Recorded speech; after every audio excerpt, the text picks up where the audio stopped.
Welcome to Pillow Talk with Dr. Boyce and Dr. Alicia Watkins.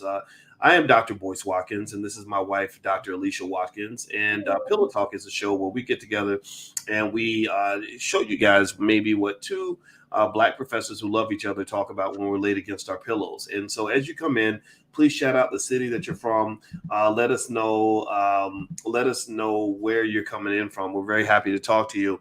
And I want to ask everybody, how many of you, has anybody been following this whole interesting situation between Master P and his son, Romeo? Give me a yes in the chat if you've noticed any of the stuff going on with Master P and Romeo. It's really, really sad. And Sonia Young, how you doing? Sonia's out of DC. And so I saw this happen where Master P and his son apparently have fallen out. And this was interesting to me, not just as a father, but also because my wife happens to be a licensed therapist who sees families all the time. And, I'm a believer that, you shouldn't air things out on social media that need to be aired out with a therapist. So we decided to try to elevate the conversation and really provide some real insight that might be beneficial to families that are dealing with these same issues. This happens in a lot of families. And before I get started, I'm going to mention some of the cities that are here. I see Elvis out of Los Angeles, Carol out of Cleveland, Sean, by the way, Carol says she loves you. She says she loves us both out of Cleveland. God bless you. We love you too. Sean Castor out of Harlem. Yoshika, I see you, girl. Let's see who else. CJ, Seattle. Jeff out of Cleveland. Big G out of New Orleans. He says he's really sad. Quentin out of Maryland. Good morning from South Africa, says Razor Happiness. And Ed Jones out of Indiana. So Indiana is very special to us. We actually met on the campus of Indiana University many years ago. And so first of all, babe, I want to ask you, how are you doing today, sweetie? I'm doing pretty good. How's your day been? It's been good. It's been good. Dr. Christina Parks told me to tell you hello. Oh, tell her I said hi. Yeah, Dr. Christina Parks was one of the heroes during the pandemic. She's a PhD in cell and molecular biology, and she's doing a 4-week Black Health Masterclass that starts on the 22nd. And I put a link to it on boycewatkins.com if anybody wants to go and join. But anyway, so Dr. Parks said hi. I talked to her earlier today. And also I called you because I wanted to ask your thoughts on some of the stuff with Master P and his son Romeo. Now, I know that you're not up to speed on it, so I'm going to read some of what's going on with Master P and his son for everybody that isn't caught up on everything that happened. There was this article, speaking of sons, the Sun did an article called, it basically says the Master P and Romeo Miller beef explained. So it says the father-son duo became locked in an intense war of words in December 2022, leaving fans stunned. So a lot of fans are really shocked that these two kind of went at it. I'd never really seen anything that indicated that they were having an issue. The last thing I saw with Master P, remember we were in Arizona at that convention called Women Doing It Big, and we saw Snoop Loops. And we saw that one brother who performed. What was that guy's name? The rapper? I hate that I can't remember his name because he was really professional. He was really good. Song too. He had a good song. I can't remember his name. He's got something to say. Not too many rappers have a lot to say, but he was did. It Rizzo the Plug, something like that.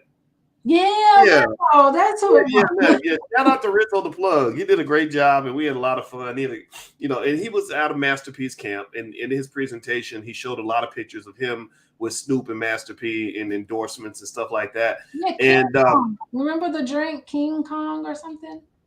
Wait, King Kong? Oh, King Kong and Queen Kong. Yeah, I do. He did have the drink called King Kong and Queen Kong. And anyway, so by the way, there's Master P and his son Romeo, and I'm gonna read some of this to you guys in terms of what's popping off, and you can kind of check that picture out right there. It says that Romeo broke cover on social media after he appeared to call out the No Limit founder over the loss of his sister Tatiana Miller.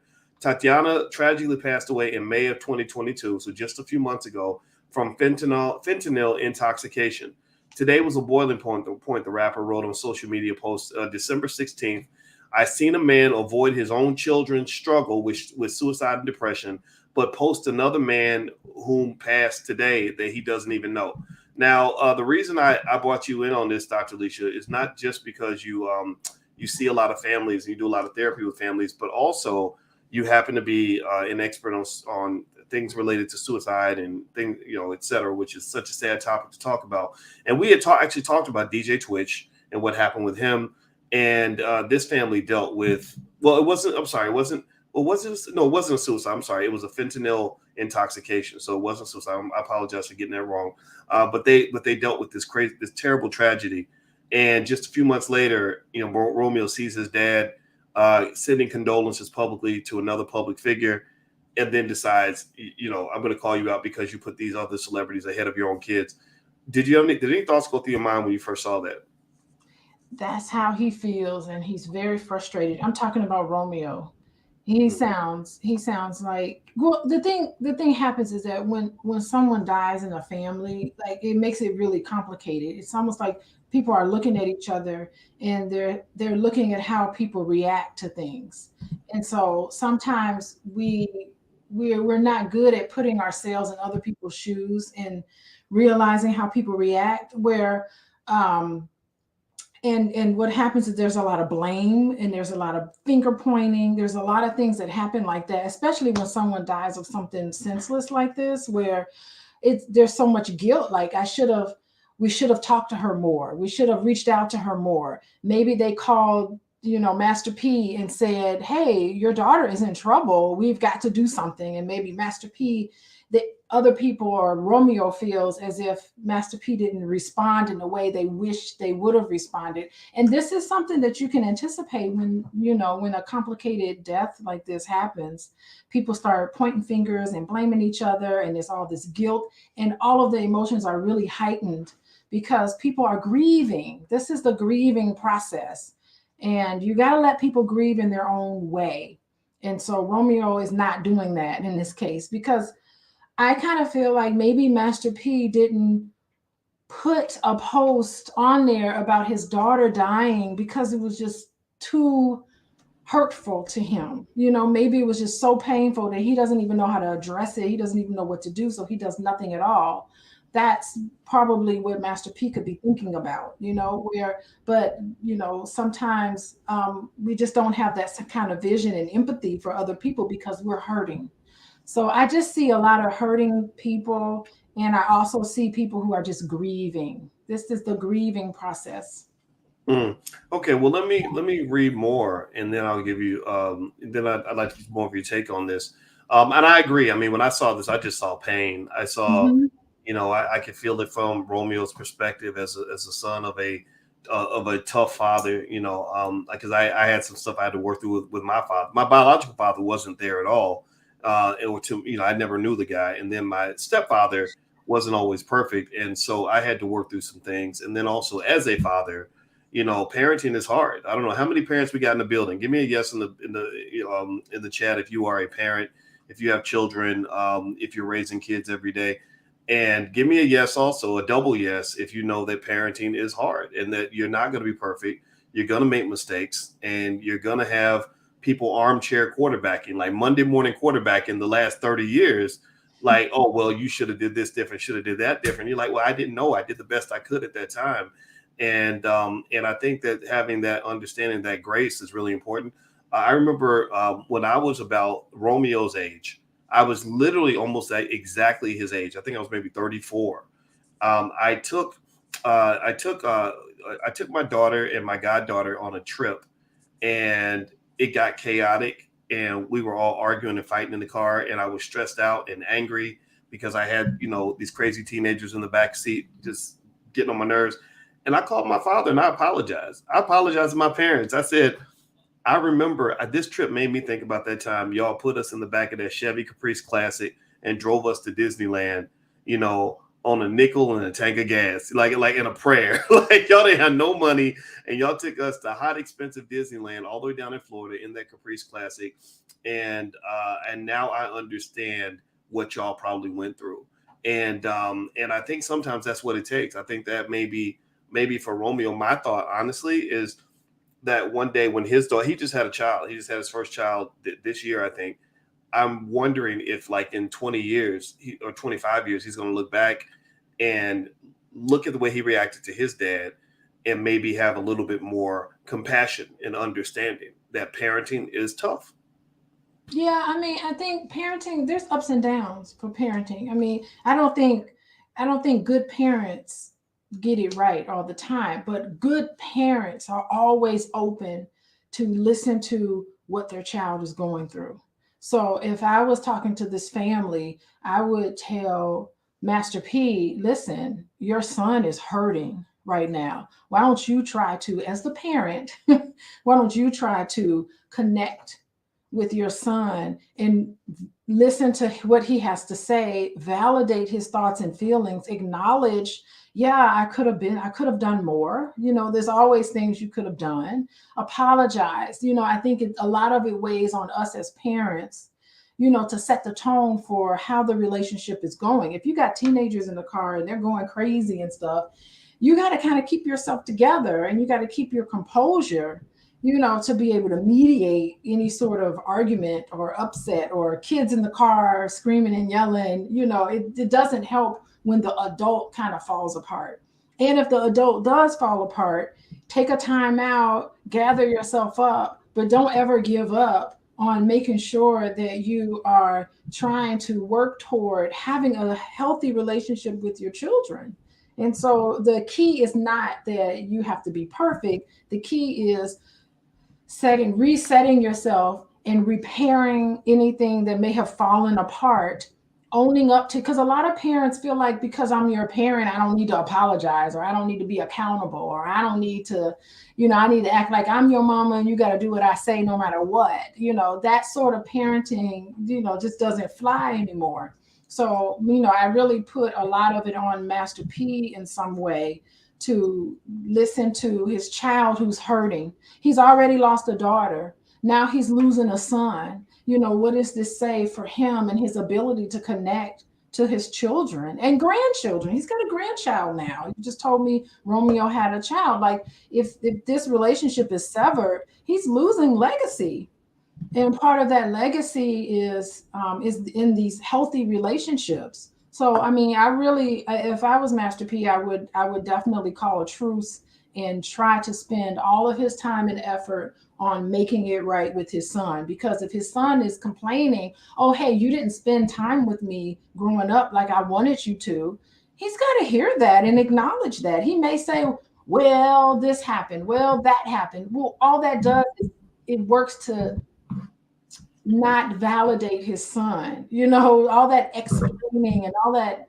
defensiveness and, well, here's what was going on. I was working trying to make money for, no, that's that's not always the best, or it could be true, but that's not always the best approach, because when you have a child that's hurting, they don't want to hear your perspective. They need the parent to tune into what's going on with them. And that's what I would recommend Master P to do. All right, everybody. You're watching Pillow Talk with Dr. Boyce and Dr. Alicia Watkins. My name is Dr. Boyce Watkins, and this is my wife, Dr. Alicia Watkins. If you could take 1 second, hit the thumbs up button, thumbs up, share, subscribe. I also have to every now and then warn everybody that there are fake Boyce Watkins accounts out there, even some fake Dr. Alicia accounts. And if they message you in your inbox, it is not us. We are not jumping in your inbox trying to sell you crypto or tell you how you can turn $50 into $5,000 in a week. Don't go for it. Don't listen. That is not me reaching out to you in your inbox. And I'd like to reach out to all of you, but sometimes I can't. Now, if you want to get in touch with the real Dr. Alicia Watkins and see what she's doing, you can follow her at Coaching with Dr. Alicia or go to coachingwithdralicia.com. She's a licensed therapist and a full professor of social work. She sees clients on a regular basis. And so if you'd like to learn more, just visit that website. So let me jump in and I'm going to read more about what's going on with Master P and Romeo Miller, his son. So apparently, as Master P is getting online and he's giving condolences over the death of DJ Twitch, Romeo kind of jumps in and just sort of makes some interesting statements. And he says, I seen a man avoid his own children, struggle with depression and suicide, but post another man whom passed today that he doesn't even know. So he says suicide and depression, which tells me that even though his daughter died from a fentanyl intoxication, I'm wondering where that suicide pops in there. So that's very sad. He also said, y'all's idols be lost. Better stop following the blind. Watch when it's revealed. So it almost sounds like, this son. Now, mind you, let me push back a little bit and just kind of point to some of the comments here. his son is not a teenager. His son is not a 17-year-old or even a 24-year-old. His son is 33. And, there are some people who would say, you're 33. The same way the father has to have some grace for you. And Master P did apologize. He actually stepped in and he did say, first thing he said is, if I was wrong, I'm sorry. But then he did Oh, also. wait, hold on. I gotta jump in here. If I was Okay. wrong, I'm sorry. That's like not much of an apology. It doesn't, it's not very validating. It's like, I'm hearing what you're saying to me, and he needs to acknowledge part of it. That's not a good, that's kind of like not really apologizing. Like, if I did something wrong, I'm sorry. It's not about right or wrong. I think we need to get away from right or wrong. It's the fact that someone is saying something, and before you even apologize, you have to, some people are so quick to apologize, and they're so quick to accept this apology that you never get a chance to go through the process of an apology. An apology is more than just I'm sorry. An apology is listening, it's hearing, it's validating, it's acknowledging, it's processing the whole thing about what would you wish would have happened? What would you like for me to do now? How can I make this right? Like, all of this sort of process needs to happen first for it to be an apology. Sorry, saying you're sorry is just one little tiny piece in the process of an apology. Well, let me read more to you. And Mhm. and so Romeo came. Let's see. Master has shared a video of the late DJ and Snoop Dogg dancing, and he captioned it. These are crazy times we're living in. You could be smiling one day and gone the next. He was supposed to be a DJ on a concert we were having January 13th. Life is too short. Appreciate your loved ones. And then Masterpiece swiftly blasted his son's disrespect as he opened up about his own struggles dealing with his daughter's death. In a post he penned, I wouldn't wish this on no parent, especially when you try to do everything you can for your kids. He added, Romeo Miller, what's the plan? You are either part of the problem or the solution. I love you and the door is always open for you, but I won't tolerate disrespect. I haven't talked to you or seen you in months. God knows I've tried to do my best. Following up with a lengthy video addressing the riff on Instagram, he accused his son of trivializing the tragedy. He said, I'm at peace now. I know the truth. This social media rant was never about my daughter. It's about some money, he captioned in the post. Houses, cars, and jewelry are temporary. You can't take any of it with you when you die. Life is too short. People got to stop being ungrateful and place blame when they're not where they want to be in life. I'm tired of people saying they love me only when I give them something. I'm not an ATM machine or a robot. I have feelings too. Thanks for all your prayers. We need it. I'm moving on, going back to work and hustle for the ones that appreciate me. It, so, This so this is terrible thing. really, okay. This reminded me of the 50 Cent and what 50 Cent's Yeah, son said. yeah, He's like, you didn't give me. I needed more than, how much was it? $5,000 a month or something, or yeah. whatever it was. He was like, I needed more than that to survive in New York. Like, that was the most beautiful thing you could even say, because we all need more than $5,000 to survive. We need love. We need attention. We need connection. We need validation. We need so much more than $5,000. And I guarantee you, this is not about money when it comes to Romeo. So he's really, it sounds like he's really kind of dismissing his son in a way, and trying to turn his son into someone who's just out for the money. And I don't know. I mean, and that could very well be true, but I would look underneath that and try to find out what would be the meaning behind this person coming to you and asking for money. What are they really looking for? Are they looking for support? Are they looking for attention? Are they looking for love? I just think the compassion, of course, Romeo needs to be compassionate to his father as well. I'm not going to say that that's not the case, but I just think that it's so nice.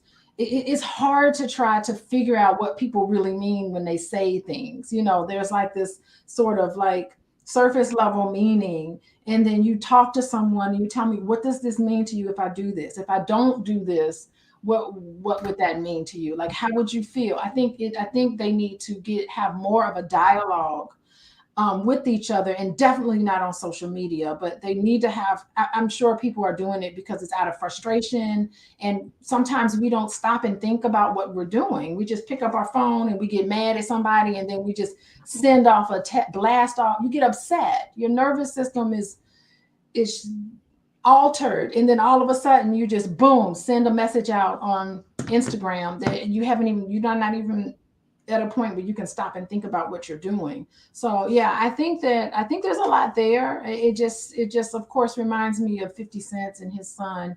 And I think that men, what's up with these fathers? This trend with these fathers trying to get it right, and it's tough. Mm. Well, I'm gonna tell you what. And by the way, everybody, please hit the thumbs up button. Thumbs up, share, subscribe. You're watching Pillow Talk with Dr. Boyce and Dr. Alicia Watkins, and my name is Dr. Boyce Watkins. This is my wife, Dr. Alicia Watkins. She's a licensed therapist and a full professor of social work. And I have to say that because I think somebody in the chat asked what qualifies you to talk about this. Well, well, she's got 30 years of experience that qualifies her. So we're not just talking out the side of our neck. But with that being said. I'm looking at it from different perspectives. On one hand, I'm learning the language of therapy. Being married to a therapist, where there are these tools to use. And this is where I tell everybody to really consider therapy, because a lot of us have been through a lot of crazy trauma as Black people, and therapy is a really important part of overcoming that and kind of figuring out how to navigate the world without snapping on people and going crazy and cutting people off and going off on each other. And that's kind of that's the environment that we're in. Master P, Jessica says Master P is a legend. Well, how did he become legendary? Well, he became legendary because he rose out of an insane amount of trauma. He could probably tell you 100 stories about friends that have gotten murdered, 100 stories about extreme poverty, stories about I think one of his brothers, was it C Murder? Was it C Murder that got all the years in prison? And so he's been through a lot, right? So he rose out the jungle to create this, I probably felt like was like an oasis for his children, right? Like you go through the hell of the '90s, where literally, remember, Snoop Dogg came over to No Limit Records, leaving L.A., getting away from Suge Knight and Death Row and gang culture and all this other chaos. And Master P, tells these interesting stories about how he talked Snoop out of doing a diss record that would have created more conflict and all that. So people were really dying at that time. Tupac and Biggie and Eazy-E, and he came out of a lot, right? So I think that there's like this thing, and then you add in hip hop, which makes you always kind of have to be the tough guy. Hip hop is a tough guy, hyper masculine culture. So you fast forward 20 something years. Now the world has changed. Now it's like you're like an old soldier who came back from the war, and the world's turned into a big pack of powder puff marshmallow type ass people that older guys are just kind of like, what is this stuff? And what happens, I think what I'm seeing here is I'm seeing that generational gap where, okay, because you rose out the jungle and you made millions of dollars and you gave your child early access to the privileges that you used to dream about, you're thinking, and I believe mistakenly, that he should be good. Like he should appreciate it as much as you would have appreciated it, all of this, but he doesn't. This is he just knows the Hollywood Kardashian lifestyle that he was kind of raised in to some extent. And I would imagine he probably also dealt with the frustrations of being a celebrity, having a celebrity dad, that where all the attention that he should have gotten as a kid was being taken by all these fans. Like one thing I could tell you, I'll never be as famous as Master P. I don't want to be, but I know what it's like to take your child out to go eat and have people come up and interrupt dinner to get autographs or to want to talk to you. And I learned very quickly, kids are not impressed with none of that. Like they're not, our kids are not impressed with any of that. So when people are like, Dr. Boyce, the kids are like, oh Lord, God, can we go? Like Well, they're not that bad, but they're not like that. But seriously, but there have been times where I've been out with Taylor, where Taylor's like, come on, we're supposed to go. We're going, in. Like, so really it's like it's tough, it's humbling, but it's also a little bit frustrating, because I think for a guy like Master P, you worked your ass off, you sacrificed, you made it out the gutter so you can create this wonderful life for your kids. And then you look at them and they're like mad at you, and you're like, you ungrateful little blankety blanks. So that's hard. I think that's really, really hard It for is him to so deal with. it is so hard for parents to grasp that, and I don't think that your children are ungrateful. Like I think that the children, it's like it's not black and white, and I think we need to get out of seeing things as black and white. Like just because his son is making a statement like, hey, I really needed you here for me and you weren't here for me, emotionally, that doesn't mean I don't appreciate everything that you've done for me. It just means that I'm empty inside and dying inside, and I really want to have this connection with my father, or a connection with someone who's very close and important to me. All these other people got to spend time with you, and then I wasn't the one. I was the last person you spent time with, and you barely had enough energy to spend time with me. So I mean, it's not black and white. It's like, yeah, I appreciate that I live in this nice beautiful house, but where was the love in this house? So it's like I appreciate that, but at the same time, that don't dismiss me when I have a really legitimate comment to make about what I would hope I really would need, because I'm certain, like 50 Cent's son, who said, I'll give all this money away, you can have it back, just so that I can spend time with you. He's like, this is me on Father's Day. Remember that picture of him on Father's Day? I'm certain if Romeo and 50 Cent's son, I don't know his name, I don't remember his name, I'm sorry about that, but if both of them were to get together, they'd have a really legitimate connection here, because they have fathers who were absent, sent the money, but they were absent. And it's interesting because I think I sent you some information this morning about oh, who's the guy that's having all those kids? I can never remember names. Come on, Nick Cannon. Nick Cannon, who was just like, I feel guilty because I can't be with all my kids. Like, you can never be with all your kids. I'm sure his children are going to grow up and say some similar things, about, okay, maybe my dad sent me money and stuff like that, but I didn't spend any time with him. I don't even know him. He doesn't even know me. How can he get to know all these kids? And really what they want, which we're now realizing, they want your love and attention and approval and acceptance. Yeah, I get it. I get that, right? And I think that it's you know, it's such a tough thing, because let's not forget this boy is 33 years old, and So what? You're still a life. human being. I get it. He is a human being. Yeah. First of all, I think just generally speaking, I don't know Master P. I know people that know him. I've never met him, but um, one thing I've always respected about him is that he is an empire builder. He's a guy that he will start with nothing and build it into something. And it's and that was that. I think about people like him when I think about that whole conversation about whether Deion Sanders should have stayed and built something in the black community, or just run and go get the money from Colorado to be an employee when he could have been a king. He could have been a boss. He could have created so many amazing things in Jackson. But that's a different conversation. It's a philosophy, right? I'm not knocking anybody's choice, but at the end of the day, Master P understands something that I think every black person needs to understand. If you ever want to have something in this world, we got to learn how to build institutions. We have to learn how to, stop chasing around what the white man already built and go build your own stuff. UPS was started by 100 years ago by two teenagers delivering packages on their bikes. They sacrificed because they were committed to building their own vision. They could have taken a good job, but they committed to building something of their own. The NFL, the Green Bay Packers that played tonight in Monday Night Football were purchased for $50. The Green Bay Packers were purchased for $50. Just 2-3 generations later, 100 years later, exactly 100 years later, that team is worth over $4 billion. That's because somebody passed up the opportunity to get a good job, and they sacrificed to build an institution called the NFL, which is now worth hundreds of billions of dollars.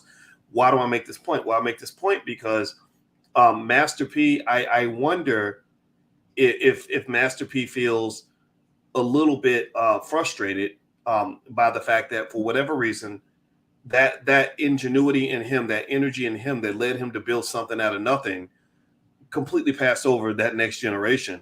Did Romeo learn these things? I mean, I look at him, I'm sitting there thinking, man, like I get it. The therapist side of me. I'm not a real therapist. I just, but I sleep with one every day. So I'm kind of learning. The therapist in me is saying, yeah, he's hurting. It's not right. He needs to be acknowledged. All those things are true. But the man in me is saying, come on, man up. Like, you 33, you got a child.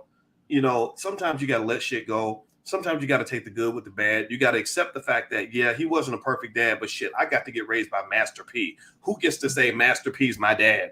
Sure, maybe if you felt like your dad was a deadbeat, okay. Well, I had a dad who, wasn't around for me, and he didn't even have no money. At least your daddy was sending you checks and giving you opportunities. My daddy didn't do none of that for me. He couldn't have done that because he was in jail. But I get it. I understand, though, comparing your situation to other people's doesn't make it necessarily better. But you're 33, man. At what point do you move forward and say, let's find a constructive way to fix this? And it probably starts with meeting your daddy in a therapist's office and not meeting him on Instagram. Just my 2 cents. Yeah, I'm not saying that I agree with him doing this on Instagram. I'm just saying that I'm trying to present an idea about how and why this showed up on Instagram. Yeah.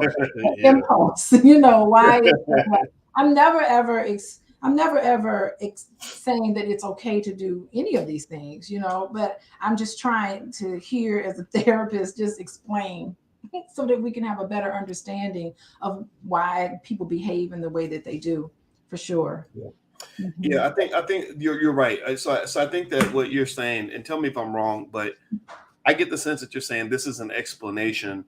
It's not necessarily an excuse, but it does explain his behavior. It may not excuse it, because I think you're right. I think that both of these guys could have handled it very differently, and I think both of them. I think sometimes for men, what also can occur is our egos can get into it big time. Nobody wants to be a punk and let somebody punk them, and a man doesn't want to be punked by his son. Those are hard emotions to overcome. And generally speaking, it's interesting to see these tough gangster rapper types growing into like fathers and grandfathers. Yeah, this is Yeah. uncharted territory. Like never before in history have we seen this happen. Because I remember Master P when I was in college. I don't know what those Master P parties was. It was strippers galore up in there. It really was, and he lived that life. I mean, Yeah. it's just that is what it is. I don't know about who Master P ended up settling down with, or if he even settled down with anybody. I don't know his I, business. I I don't know his personal life on that tip, and Yeah, I don't know his business, I'm not but here to judge. Let me read a little bit more of this to you. Everybody, hit the thumbs up button while I'm gonna pull up this article and read a little bit more about what's going on here. And the reason we're talking about this is because there are learning opportunities, for all of us, because all of us are dealing with stuff in our families, and so it's not about the celebrities; it's really about you.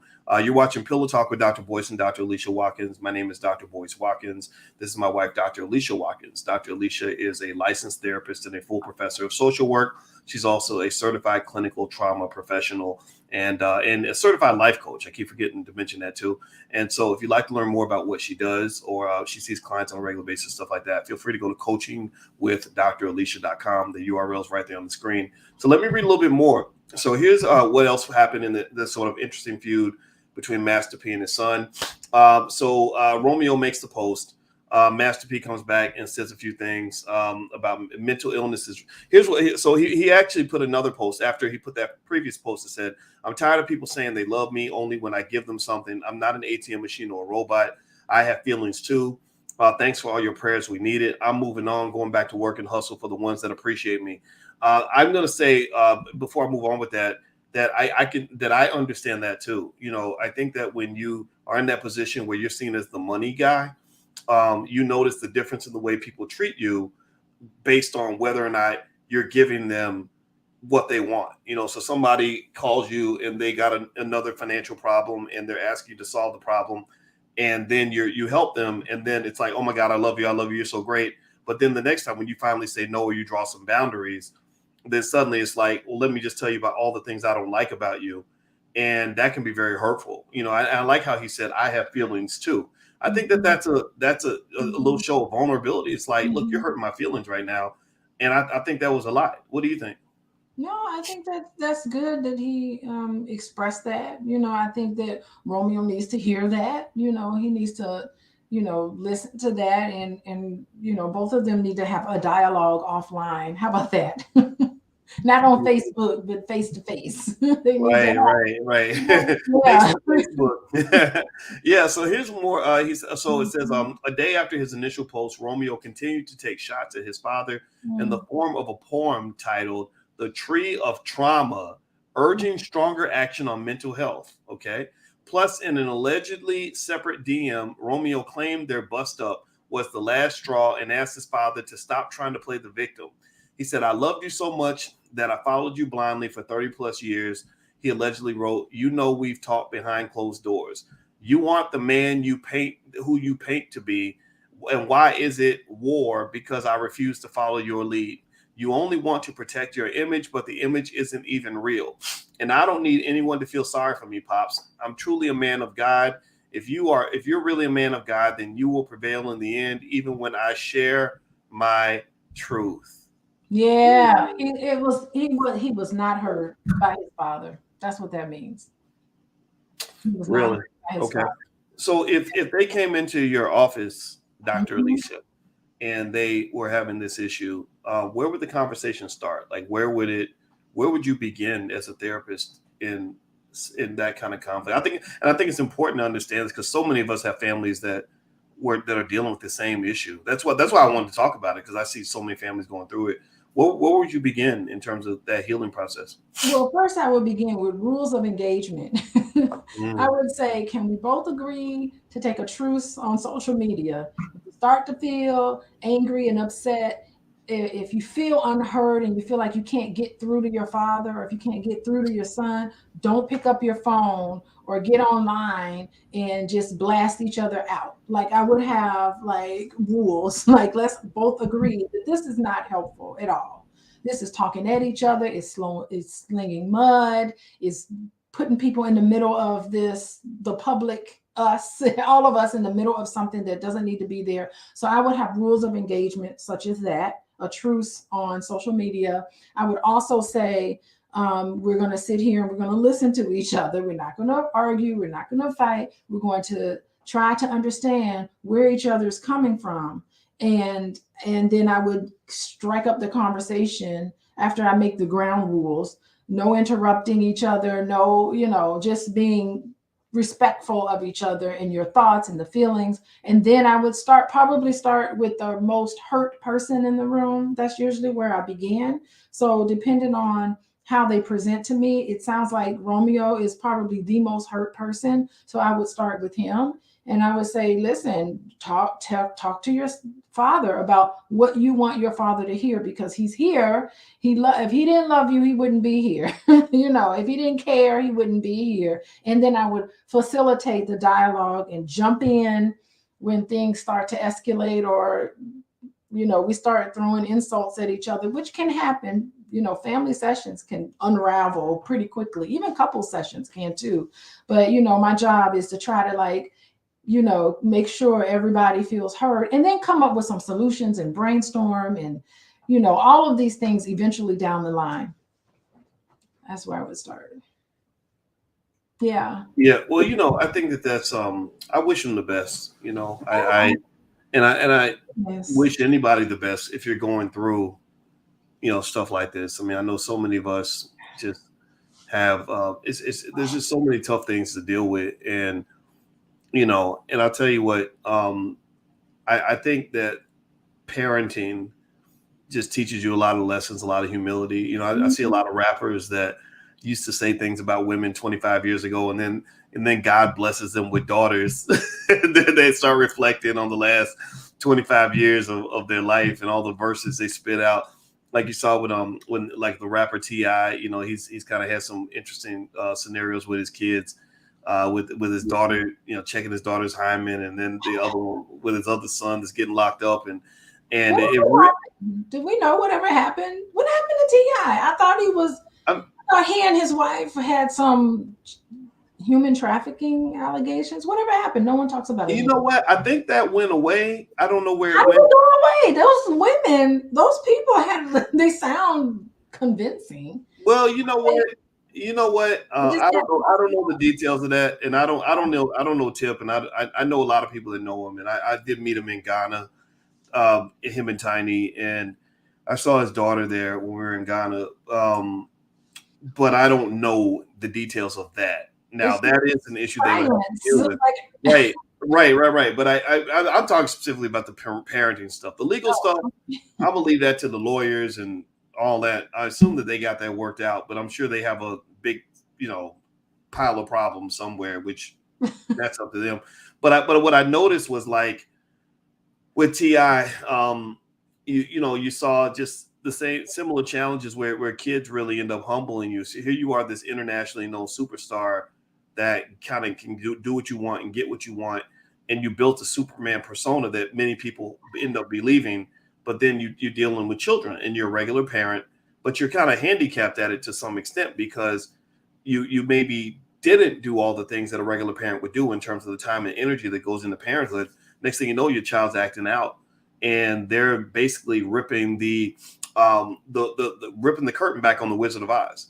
You know, mhm. you have for 25 years been seen because Black people, we worship our celebrities. We look at our celebrities like they are these infinitely rich people. First of all, most of these rappers, a lot of these rappers ain't really got no money like they make y'all think that they do, or that they're perfect in every way, that they can do no wrong, and we just go along with the celebrities. I see how people respond to celebrities. We love our celebrities, and then the kids are like, I'm not impressed with none of that. And so next thing you know, you remember Kirk Franklin. Somebody mentioned Kirk Franklin, like Mhm. his situation with his son, Lawrence Fishburne, his daughter when she became a porn star, you know, because she was trying to be a Kardashian, you know, and it really is interesting because it almost makes me wonder if it gets us to the point where you start coming back to earth and realizing that all that fame and fortune wasn't really what it was all about. Like your career, you thought your career was the most important thing in the world, and that once you figured that part of your life out, you'd have it all figured out. But there's a whole collection of other things that were neglected. You know, it's almost like if I spend all my time brushing my teeth, but I don't exercise, right? And then one day I get diabetes, you know, when I was really worried about something happening with my teeth. Well, the next thing you know, I got great teeth, but I'm still going to the hospital, you know. And I think that that holisticness of understanding what really matters, like no matter how big you get or how much money you have, you got to maintain a grip on what really matters, or it'll come back and bite you right in your ass. Yeah, yeah, I agree. Yeah, Makes sense to me, yeah. Maurice. Yeah. Well, you know, it's I always say that the three measures of your quality of life are health, wealth, and relationships. You know, and I think everybody that wants to take something away from this conversation, I would encourage you to go and do an inventory on your life. How's your health? How's your physical and mental health? And are you investing in your physical and mental health? Are you getting up and exercising every day? Are you doing things to help your mental health every day? What about wealth? Are you doing things on a regular basis to diversify your income streams, increase your income streams, gain new skills, create financial security, or are you just letting it go? And then relationships, you know, which relationships are you investing in? Which relationships are you divesting from? Some relationships we don't want to invest in, but as long as it's a conscious effort, right? Like if a relationship's important to me and I don't invest in it, then what I'm doing is my behavior is not consistent with what I actually value. So Yeah. next thing you know, and I've heard this. I was just talking to my mother, and she was reflecting on times that she should have spent with our grandmother that she did not spend, you know, and we were talking about that a little bit. I'm not telling too much of my family business, but we were reflecting on that and how sometimes in the moment you're thinking about one thing over here, you know, work and kids and school, but really you got this whole other set of realities behind you that you're forgetting about, and then you only remember them when it's too late, right? So do inventory on your life. Stop thinking celebrities are perfect. They're not perfect. And I'll just say this. I don't know Master P, but I'm sure I know somebody who knows. For all I know, he could be listening right now. And I just want to say I wish that family the absolute best. I understand what he's going through as a dad. I encourage grace on both sides. I think it's Mhm. going to just take compromise, right? For us Mhm. older guys, you know, over 45, we're going to have to accept the fact that the world is different. It ain't 1998 no more. The world's changed. Some of these kids, they may seem like powder puff weirdos sometimes, Yeah. but we got to adjust to that. But then the kids have to also realize you can learn something from your parents. Like Romeo can learn a lot. Like, go study your dad and study how great your father is and honor your fucking father. This is me talking as a dad. I didn't mean to cuss, but I have to say this. Honor your father, man. Look at, okay, my daddy ain't perfect, but my daddy was a great man. Like I say that about my dad all the time. I say he wasn't always a good man, but he was a great man because he did things that other men could not do. And I will honor him for that for the rest of my life, despite the mistakes that he might have made along the way. But Yeah, that's the and choice. I like giving the grace, and that makes sense. I mean, this is uncharted, like I said, uncharted territory. I mean, never before have we seen these rappers are now growing up, and they're getting older, and they're coming face to face with some of these challenges. Because if I grew up and I didn't have much of anything, and then all of a sudden, boom, I break into this industry, and then all of a sudden I get a windfall of money, and there's nobody around me that can show me what to do and how to pay. We don't know about Master P's life growing up, but if he doesn't have someone who's there for him to guide him along this way, how are we supposed to, how is he supposed to get it right all of a sudden? So yeah, there needs to be a lot of grace. And if anything, if I was talking to Master P, I really would have, encourage him to do whatever it takes for him to be the person, be the adult, since he is the adult. Both of them are adults, but he's more of an adult, older, to be the person, he's got to leave a legacy behind. And part of that legacy is connecting with his son, and just because he's 33, that's still his son, connecting with him. And also the fact that he's now a father. His son needs him right now. When you're a father and you're taking on this new role and this new responsibility, it's an adjustment process. And so his son really does need him now. I think we sometimes forget that, even when children become, just because they're 18 doesn't mean they all of a sudden right away don't need their parent anymore, although they think they don't. But a lot of times when you're taking on new roles and you're doing new things in your life, that's the time you really need your parents' advice and guidance, to help you transition through all of these pressures that are on us as people, as parents. He's a parent now. So I mean, he needs help. So I think that Master P needs to think about his legacy. And you're right, it's not just about finances. His legacy is in the wisdom that he could give back. And I know I went to that women's conference. Master P is doing wonderful things in helping entrepreneurs. I mean, I listened to that whole thing, that whole talk about the things that Master P were doing to help all of these Black businesses up and running. Is all because Master P is really putting a lot of effort in putting money behind it. He's one of those rappers that are really funding and putting money behind helping the Black community. He also has got to help the people in his household. Well, I'll tell you what, I love it. I love the fact that, that it's really cool when me and the rappers started speaking the same language. Around 2014, I noticed it when Jay-Z put out his album 444, you started seeing a lot more terminology being used amongst hip hop artists, like terms like generational wealth and things like that. And that was always something I always wanted. I used to really scream and holler from the rooftops, and a few people were listening, and I was really happy that some of them were listening. And back in about 2014, I had that long 3-hour argument with Beyonce's road manager, who was trying to convince me that Jay-Z was this woke guy and he really understood Black people and Black wealth and all that. And I'm like, well, he doesn't rap about it, so who cares? Who cares what he Mhm. believes? As long as if he's not rapping about it, then nobody's going to hear it. And 444 came out like the next year, and I don't know if that conversation had played any part in it, but I think that that's what's going to really end up making the community great, or making Black people great again. I think Master P is a part of that. I listened to him speak very carefully. He talked about Black people a lot, and I just think that we can learn from that. Even if his businesses are not perfectly built, people have to understand that when empires are built, a lot of times that first person, that first builder isn't the perfect builder. It's usually somebody after that person that builds on top of what they've created, you know. And I think that something amazing, some billion-dollar company is going to come out of something that some seed that Masterpiece planted. So he's done really great work, and this stuff with his son. You're right. When you get older, you're not Superman anymore. Your legacy is what's going to carry you, and the relationships you invest in. That's what's really going to make a difference for you when you get older. So I wish you the very best. I'll let you get the final word. Do you have any final thoughts? Yeah, the final thoughts is, I mean, for all of us, this is the holiday season coming up. We're hanging out with our families.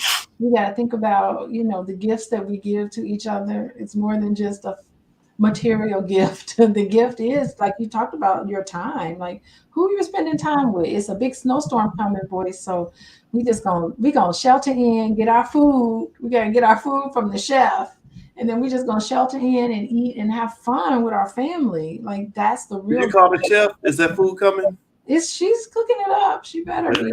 Don't be I mad. want that food. I want that food. I can't wait to get home tomorrow. So, Yeah.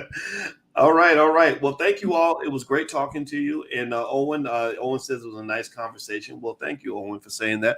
And this is Pillow Talk with Dr. Boyce and Dr. Alicia Watkins. Don't forget, you can find this podcast on Spotify and also on Apple. Just look for the Dr. Boyce Breakdown. You can find it there. Also, if you want to learn more about what Dr. Alicia is doing, you can go to coaching with dralicia.com. And of course, you guys know my website is boycewatkins.com. If you could hit that thumbs up button, subscribe, and the notification bell before you leave, that will be totally awesome. And we'll see you guys soon. God bless you. Love you. Take it easy. Peace.